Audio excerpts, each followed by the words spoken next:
오늘 소유와 존재라는 제목으로 같이 말씀을 나누어 보려고 합니다. 한 철학자가 인간을 세계의 두 부정사로 설명했습니다. To want, to have, to run입니다. 인간은 to want, 원하는 바를 to have, 가지기 위해서 to run, 노력하는 존재라는 것입니다.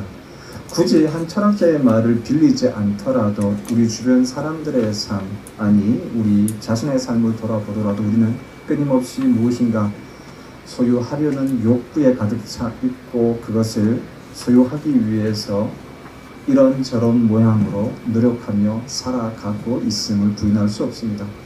예수님께서는요, 공생애를 시작하시기 전에 세 가지의 시험을 받으셨는데 그 시험의 핵심 역시 소유의 문제라고 할 수 있습니다. 마태복음에 의하면 예수님께서는요, 세 가지의 시험을 받으셨습니다. 첫 번째는요, 돌을 떡으로 만들어서 줄인 배를 채우라는 것이었습니다. 두 번째는 성전에서 뛰어내려서 하나님이 당신의 천사들을 보내어서 발이 땅에 떨어지지 않게 도와주시는지 시험하여 보라는 것이었습니다.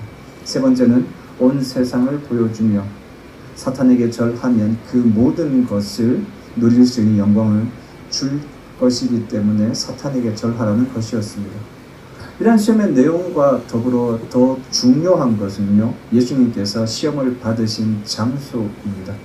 첫 번째 시험은 땅에서 이루어졌습니다. 두 번째 시험은요, 성전 꼭대기입니다. 그리고 마지막 시험은 온 세상을 볼 수 있는 지극히 높은 곳이었습니다. 시험의 장소가 땅에서 성전으로, 성전에서 지극히 높은 곳으로 점점 높아지고 있다는 것입니다.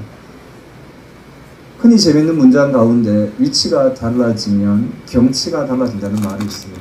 예를 들어 아파트의 최고층을 로얄층이라 하여 보다 비싼 가격이 형성되어집니다. 위치가 경치를 결정하고 경치가 그 아파트의 가치를 결정한다는 것입니다. 때문에 사람들은 더 높은 곳, 더 넓은 곳을 사기 위해서 노력하고 그것을 산 다음에는 그 공간을 무엇인가로 채우기 위해서 또다시 달려가는 존재라고 할 수 있습니다.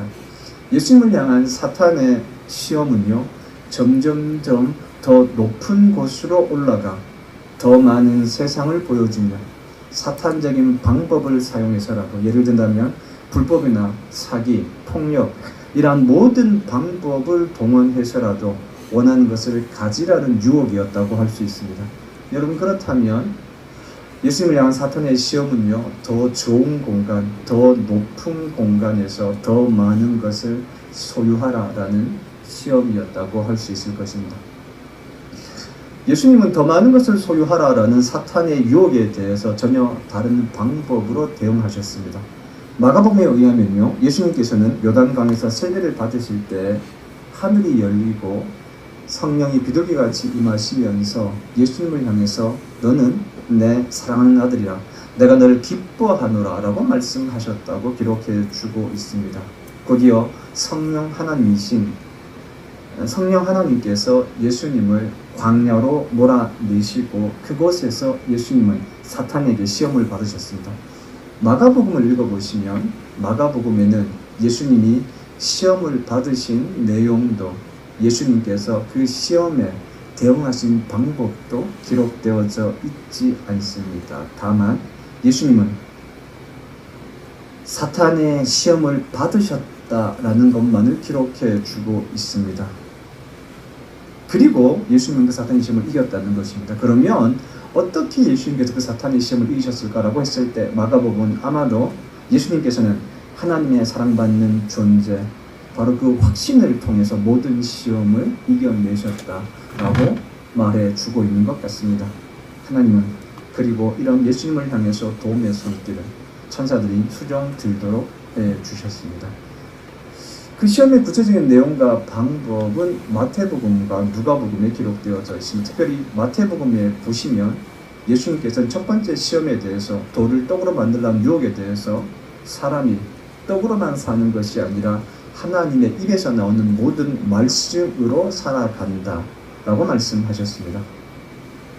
하나님의 말씀이 맞는지 아닌지 성전에서 뛰어내려 하나님을 시험해 보라는 유혹에 대해서는 예수님께서는 하나님을 시험하지 말라는 말씀으로 하나님은 신뢰의 대상이지 시험의 대상이 아니라는 것을 통해서 극복하셨습니다. 자신의 경배하면 세상의 모든 것을 주겠다는 그러한 사탄의 마지막 시험에 대해서 예수님은요, 오직 주 너의 하나님을 경배하고 섬기라 라는 말씀으로 그것을 이기셨습니다. 사탄이 사탄적인 방법, 불법적인 방법을 사용해서라도 더 많은 것을 소유하라라고 유혹했다면 예수님은 하나님의 아들로서 하나님의 말씀을 지키는 것, 즉 하나님의 아들이라는 존재에 대한 확신으로 더 많은 것을 소유하라라는 유혹을 이겨내셨다라는 것입니다. 여러분, 이처럼 예수님께서는 당신에게 닥쳤던 모든 유혹에 대해서 당신이 하나님의 아들이라는 분명한 확신을 가지고 계셨기 때문에 유혹에 흔들리지 않고 믿음의 정도를 걸어가실 수 있었습니다. 그 결과 예수님은 당신의 공생의 사역을 통해서 돌을 떡으로 만드는 것 같은 기적, 예를 든다면 오병이의 기적을 행하실 수 있었고, 예수님께서 회당에서 말씀을 증거하실 때 많은 사람들이 예수님의 가르침에 대해서 새로운 가르침이라고 놀랄 수 있었으며, 사탄적인 방법이 아니라 십자가를 지심으로 모든 인류를 구원할 수 있는 길을 만들어 가실 수 있었습니다. 소유와 존재, 그 사이의 관계는요, 인간의 오랜 숙제이기도 합니다. 20세기의 가장 유명한 철학자 가운데 한 사람인 에릭 프롬이 소유냐 존재냐라는 책을 썼습니다. 프롬은 이 책에서요, 두 가지의 인간 유형을 이야기했습니다. 하나는 소유형의 인간이고 또 다른 인간은 존재형의 인간입니다. 무엇인가를 소유하기 위해 살아가는 인간이 있는가 하면 더 좋은 사람으로 존재하고자 하는 인간이 있다는 것입니다. 중요한 것은 세상의 모든 문제가 유한한 자원을 더 많이 소유하고자 하는 인간의 무한한 욕심에 있다는 겁니다. 지구는 하나이고 그 지구가 가진 자원은 유한합니다. 석유도 물도 모든 것들이 유한합니다. 그러나 인간의 욕심은 무한합니다. 그렇다 보니 유한한 자원을 더 많이 차지하고자 전쟁이라든지 폭력 등 많은 불법들, 문제들이 생겨나게 되어집니다. 이러한 문제의 궁극적인 해결은요, 더 많은 것을 소유하는 것이 아니라 더 좋은 인간으로 존재하는 삶의 방식이 되어집니다. 이렇게 본다면 신앙도 인생도 결국 더 많은 것을 소유하기 위해 살아갈 것인가, 아니면 더 좋은 존재로 살아갈 것인가 라는 문제로 귀결되어진다고 할 수 있습니다. 우리가 함께 읽었던 본문은요, 시편 119편입니다. 119편은요, 두 가지의 특징이 있습니다. 하나는 신구약 성경 66권 1189장 가운데 가장 긴 절수를 가진 말씀이라는 겁니다. 무려 176절이나 되어집니다. 다른 하나는요, 시편 119편의 특징은 토라 시편, 즉 말씀에 대한 사랑 능력에 대한 시편이라는 것입니다. 그 특징이 이렇습니다. 히브리 알파벳이요, 알렙부터 타우까지 22글자로 되어져 있습니다. 그런데 119편은요, 첫 번째 알파벳 알렙부터 마지막 알파벳 타우까지 모든 알파벳을 다 사용해서, 더군다나 각 알파벳을 8번 사용해서 만들어낸 시편입니다. 여러분, 그래서 22개의 알파벳 곱하기 8번을 하면 176절이 되어집니다. 그 이유는 모든 알파벳을 통해서, 모든 문자를 통해서 하나님의 말씀을 찬양할 수 있다라는 것을 보여주기 위함일 것입니다. 그 가운데 49절에서 56절은요, 7번째 알파벳인 자인이라는 알파벳이 있습니다. 영어의 J와 비슷한 발음인데요. 그 자인으로 시작하는 말씀으로서 하나님의 말씀을 지키는 사람에게 주시는 은혜를 얘기해 주고 있습니다. 119편 56절은 내 소유는 이것이니 곧 주의 법도를 지킨 것입니다 라는 말씀입니다. 일반적으로 우리가 소유라고 말했을 때 그 뜻은요, 어떤 물건을 가지고 있다는 것입니다. 때문에 무엇을 소유하고 있다라고 말을 한다면 금, 은과 같은 보물이나 가축, 노예 등과 같은 물질적인 것, 재산과 연관되어지는 것을 의미합니다. 그런데 오늘 시편의 기자는요, 자신의 소유가 재산이나 물건이 아니라 주의 법도를 지키는 것이라고 고백합니다. 자신의 소유는 하나님의 말씀을 지키는 것이라는 겁니다. 본문을 히브리어로 보시면요, 소유하다라는 의미의 히브리어를 하야라는 단어를 씁니다. 이 단어는 영어의 비동사와 동일합니다. 이다, 있다, 존재하다 이런 뜻입니다. 히브리어를 기반으로 해서 본문을 조금 해석해 보면요, 내가 하나님의 말씀을 지킨 존재이기 때문에 내 소유가 내 손에 있다는 말입니다. 내 소유는 이것이니 곧 주의 법도를 지킨 것이니이다 라는 말을 조금 더 직역하면 내가 하나님의 말씀을 지키는 존재이기 때문에 내 소유가 있다는 말이라는 것입니다. 좀 더 해석하면요, 내가 어떤 존재인지가 내가 무엇을 소유하는지를 결정한다는 겁니다. 여러분, 성경은 이처럼 존재가 소유를 결정하도록 합니다. 존재가 소유를 결정한 이유는요, 우리를 만드신 하나님께서 우리를 소유형이 아니라 존재형으로 만드셨기 때문입니다. 하나님 역시 그것은 존재하시는 분이기 때문에 그럴 것입니다. 출애굽기 3장 14절에 의하면요, 모세를 향하여 하나님은 당신을 스스로 있는 자라고 말씀하십니다. 잘하는 것처럼 영어로 I am that I am, 나는 나로 존재한다는 말 아닙니까? 재미있게는 이 단어를 히브리어로 보시면 앞서 말씀드렸던 하야라는 단어를 2번 사용합니다. 하야, 아세르 하야.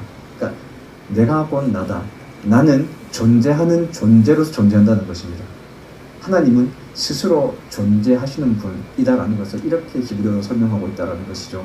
다른 모든 신들은 만들어진 신 우상입니다. 그러나 하나님 홀로 스스로 존재하시는 분입니다. 스스로 존재하신 하나님이 우리를 하나님의 형상을 따라 만드셨습니다. 때문에 우리는 소유형이 아니라 존재형으로 만들어졌습니다. 하나님 만드신 인간 존재는요, 그렇다면 대략 한 3가지 정도로 정리해 볼 수 있을 것입니다. 첫 번째로 하나님 만드신 인간 존재는요, 함께하는 존재입니다. 하나님은 인간을 만드시고 당신의 생기를 불어 넣으셨습니다. 그 결과 인간이 비로소 생명이 되었습니다. 생기란 하나님의 영으로서 인간이 하나님과 함께하는 존재라는 의미입니다.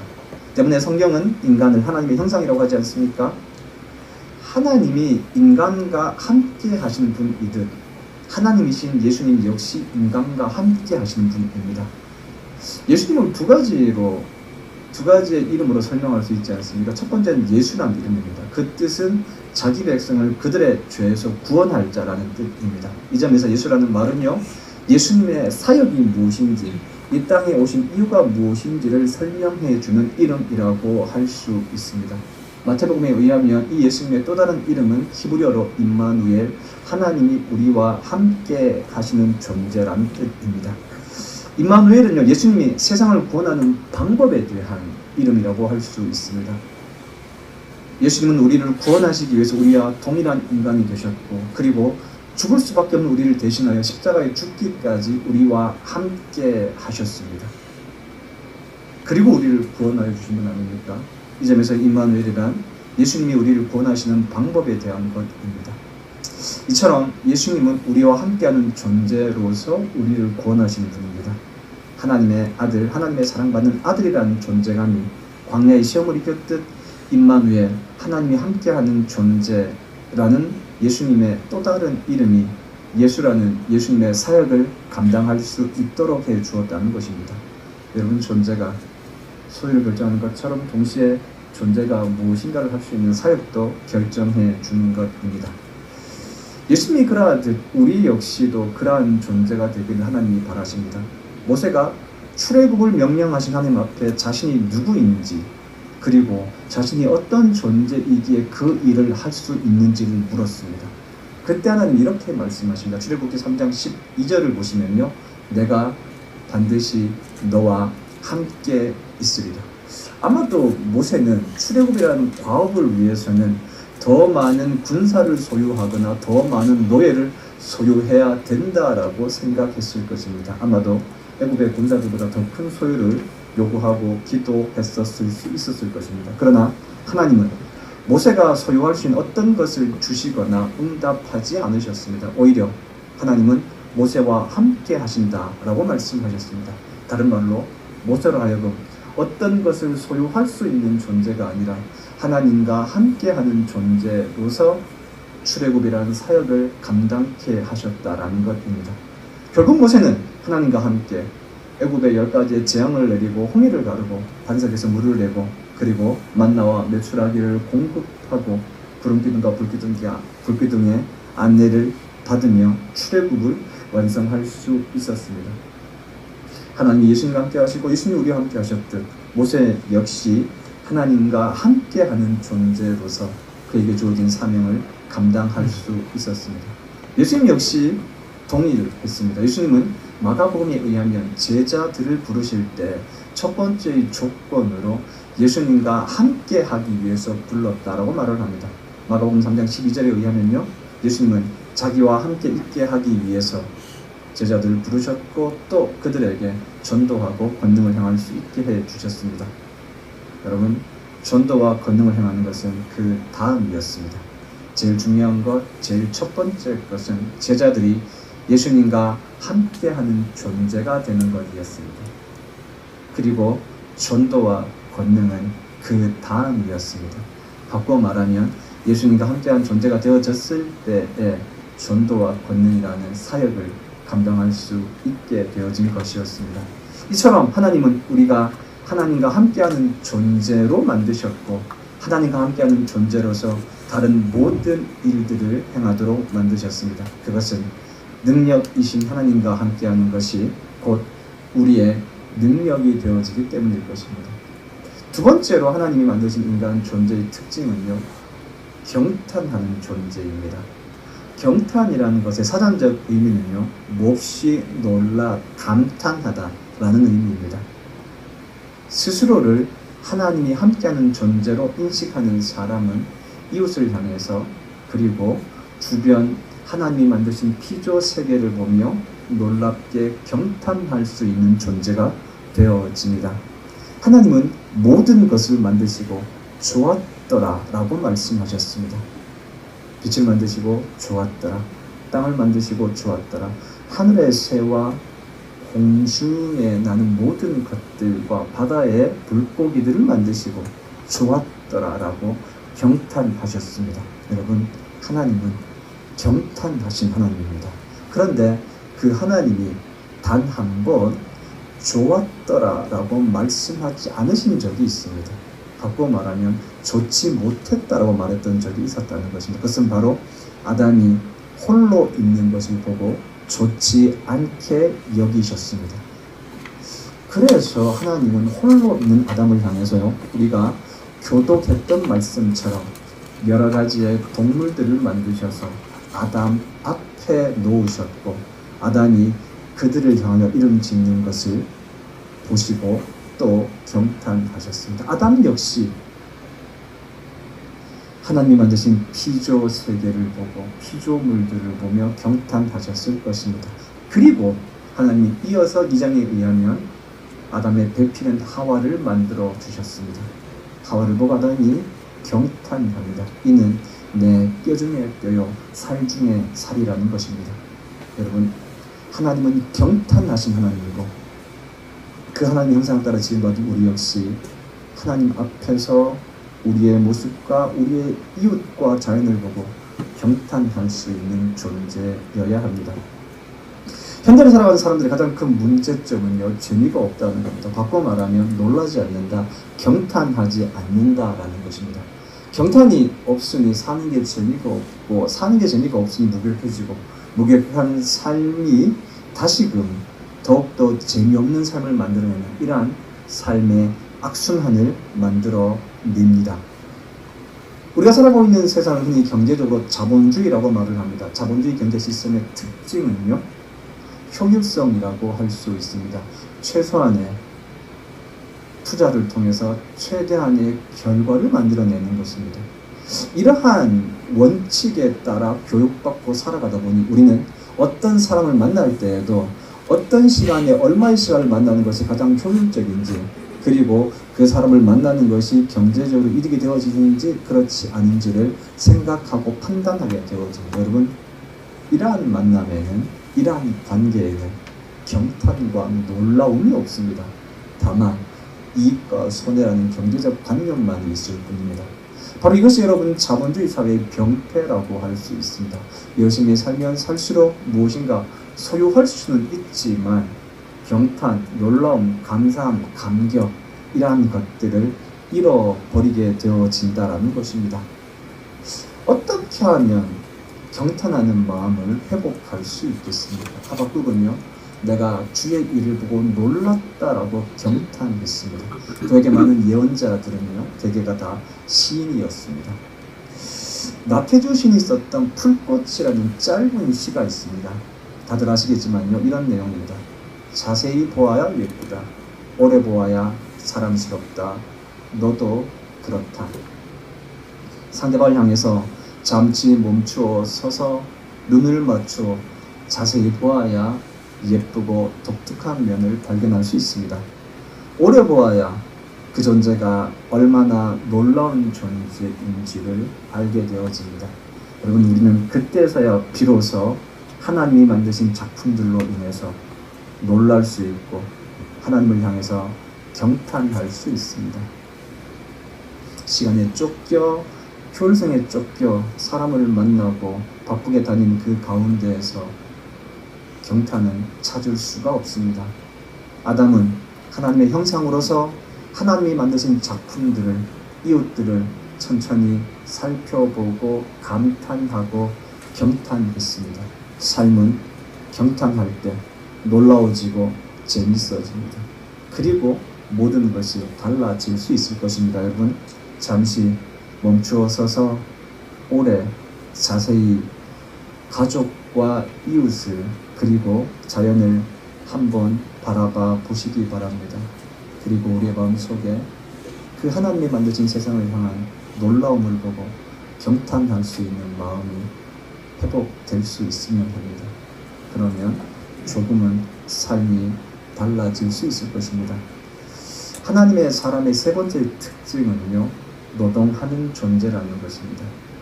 인간이 하나님과 함께하는 존재로서 자연을 보고 타인을 보며 경탄하게 되어질 때 그 인간은 자연스럽게 자신이 살아가는 세상과 이웃을 더 아름답게 만드는 일에 헌신하게 되어집니다.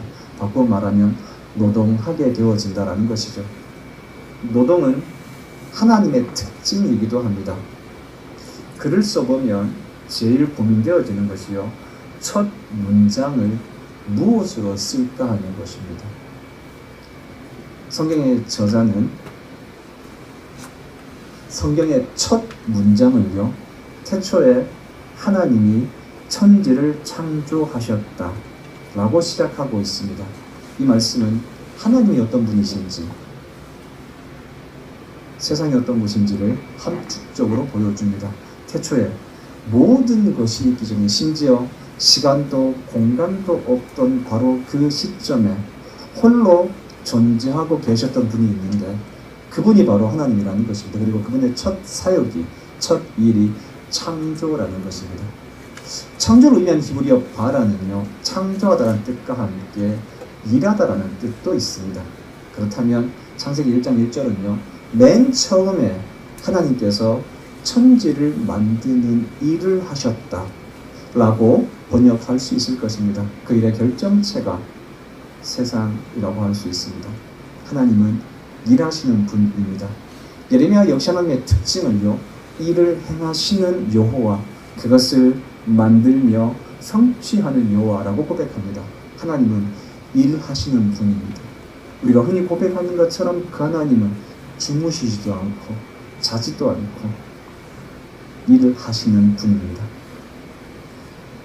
그 하나님이 하나님의 형상인 인간에게 당신이 만드신 세상을 관리하는 일을 맡겨주신 것입니다. 하나님은 인간을 만드시고 생육하고 번성하며 땅에 충만하라, 땅을 정복하라, 바다의 물고기와 하늘의 새와 땅에 움직이는 모든 생물을 다스리라 라고 명령하셨습니다. 한때 이 말씀을 오해하여서 인간들이 마치 세상의 정복자처럼 활동했던 시기가 있었습니다. 그리고 오늘날 일어나고 있는 지구온난화의 대부분의 문제는 그러한 일들의 결과물이라고 할 수 있을 것입니다. 그러나 다스리다라는 말의 히브리어는요, 단순하게 다스리다라는 뜻이 아니라 관리하다라는 의미가 더욱더 강합니다. 여러분 생각해 보시기 바랍니다. 하나님께서 당신의 능력으로 손수 아름답게 만드신 세상을 하나님의 형상인 인간에게 맡겨주셨다면 그것을 마음대로 파괴하고 짓밟으라고 맡기셨겠습니까? 에덴을, 기쁨의 동산을 잘 관리하여 기쁨의 동산으로 유지하라라고 분명 맡겨주셨을 것입니다. 그렇다면 하나님이 인간을 향해 주신 명령은요, 청지기로서 세상을 잘 관리하라는 명령인 동시에 하나님의 사역에 동력하라라는 거룩한 부름이 되어질 것입니다. 하나님이 일하시는 분이기 때문에 그 거룩한 일을 하는 존재로서 우리를 불러주신 것입니다. 여러분, 우리는 살면서 끊임없이 무엇인가를 더 소유하고자 하는 유혹에 직면하게 되어집니다.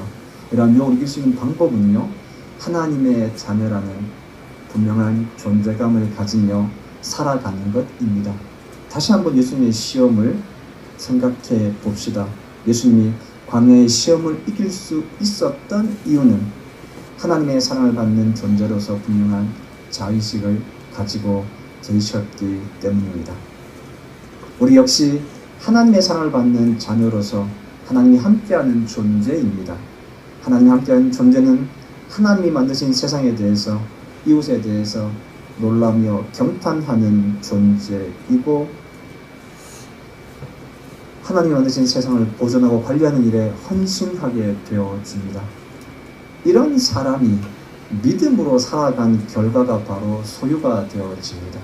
예수님은 그것을 너희는 먼저 그의 나라와 의를 구하라. 그리하면 이 모든 것을 너희에게 더하시리라 라고 말씀하셨습니다. 하나님의 나라를 구하는 존재에게 다른 모든 것들을 소유할 수 있는 자격을 주신다라는 것입니다. 여러분 생각해 봅시다. 새들이 잠시 앉았다 떠난 가지에도, 바람이 잠시 머물다간 자리에도 나뭇가지에 떨림이 있습니다. 그런데 한 사람이 하나님의 사람이라는 분명한 자의식을 가지고 이웃과 자연을 보며 경탄하고 하나님의 거룩한 일에 동력하며 살아왔던 삶에 어떻게 결실이 없을 수 있겠습니까? 오늘 말씀을 통해서 시편의 저자는요, 자신의 소유는 하나님의 말씀을 지킨 것이라고 고백합니다. 바꿔 말하면 자신이 어떤 존재인지가 무엇을 소유하는지를 결정한다고 고백하고 있는 것입니다. 세상은 얼마나 많은 재산을 가지고 있고 지식을 가지고 있고 권력을 가지고 있는지에 따라서 그 사람의 존재가 결정되어집니다. 여러분, 그러나 성경은 존재가 소유를 결정합니다. 하나님의 사람으로서 존재하는 것, 그것이 우리에게 가장 중요한 일이며 바로 그것이 우리가 무엇을 소유할 수 있는지를 결정해 줄 것입니다. 오늘 시편 기자의 고백을 다시 한번 되뇌어 봅시다. 내 소유는 이것이니 곧 주의 법도를 지키는 것입니다. 내가 어떠한 존재로 살아가느냐가 내가 무엇을 소유하는지를 결정한다는 것입니다. 우리 함께 원하고 바라고 기도합니다. 이 찬양과 함께 하나님의 꿈이 나의 비전이 되고 예수님의 성품이 우리의 인격이 되고 성령님의 권능이 우리의 능력이 되는 존재, 하나님의 사람으로서 하나님의 사랑받는 존재로서 그 한 가지 분명한 인식을 잊어버리지 않고 살아가는 그런 믿음의 삶을 살아갈 수 있기를 결단하는 시간을 가지도록 하겠습니다.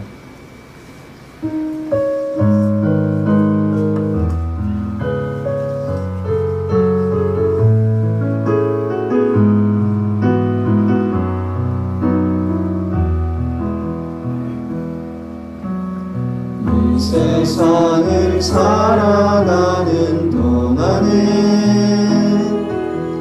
나의 힘을 의지할 수 없으니 기도하고 나 낙심하지 말 것은 주께서 참 소망이 되시리라. 꿈이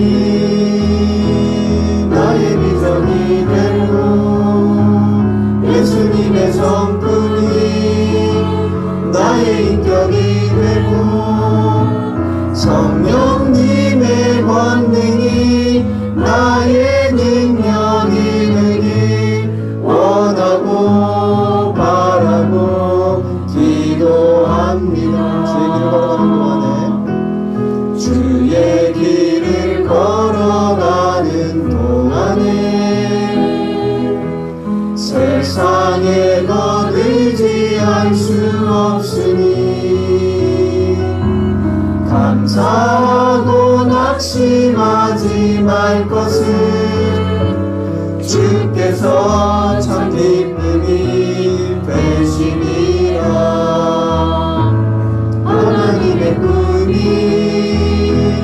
나의 비전이 되고 예수님의 성품이 나의 인격이 되고 성령님의 권능이 나의 능력이 되기 원하고 바라고 기도합니다. 하나님의 꿈이 나의 비전이 되고 예수님의 성품이 나의 인격이 되고 성령님의 권능이 나의 능력이 되기 원하고 바라고 기도합니다.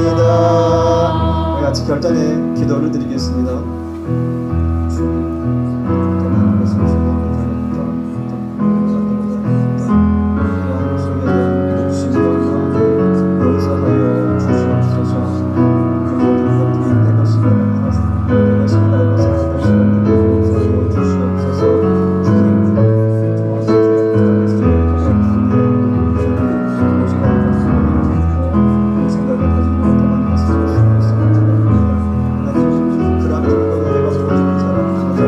도전 그리스도인이 되고자 하는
없이 더 많은 것을 소유하고자 하는 유혹 속에서도 우리가 하나님의 사랑을 받는 존재라는 사실을 기억하고 하나님의 사랑을 받는 하나님의 사람으로 존재하게 하시며 우리의 존재가 하나님께서 주시는 축복의 증거가 되게 하여 주시옵소서.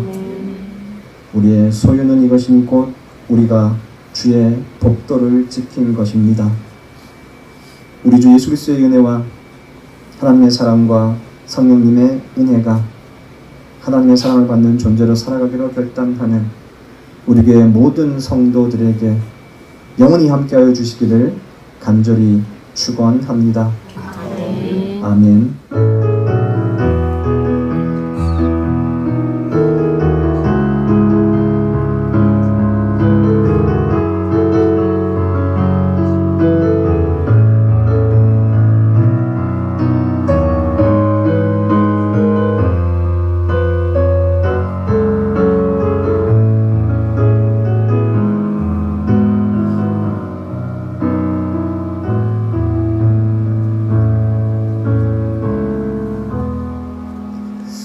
감사합니다. 광고 2가지 드리겠습니다.